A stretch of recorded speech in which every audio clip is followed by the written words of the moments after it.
From chatting to the game, of course, and seeing how hyped this man is, it's time to dive deeper in and let's discuss some of the players that are making things tick and getting us absolutely excited for the World Cup. Now, today we're going to be taking a look at the faces behind the box, of course, and getting to know the young, prolific speedster, Canan Moodie from the Blue Bulls in Tshwane. Yeah, the Well, guy he's also a Springbok, okay? He You is don't have as to well. start with the Bulls connection. Now, we love you, Bulls, because you bring us some of the most exciting talent in the world. Now, I think everyone's been kind of secretly stalking Canan online because videos have emerged of him, what he was doing during lockdown and how much he's played. But this kid was like genetically engineered for football. I have a from feeling. birth almost, man.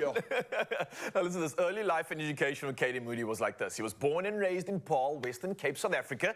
He had attended Paarl Boys Primary School before moving to Boerland Agricultural High School. And this is where he focused on his rugby development. And then, of course, he found success very early on in rugby and other areas of his life. But on the rugby field, during his school years, Moodie played rugby as a centre.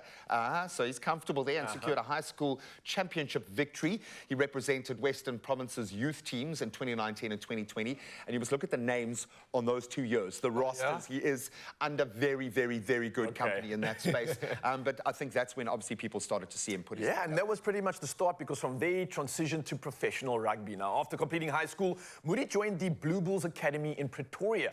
Now, in 2021, he participated in the SA Provincial Under-20 Championships. Remember, he's still a teenager at this point, Yeah, right? man, he was a kid, man. And then his exceptional performance in 2021, and there were many, obviously led to his selection for the South African Under-20 team in the international series. Notably, he scored two braces against Uruguay bangers. and Argentina during that series. He's just got that.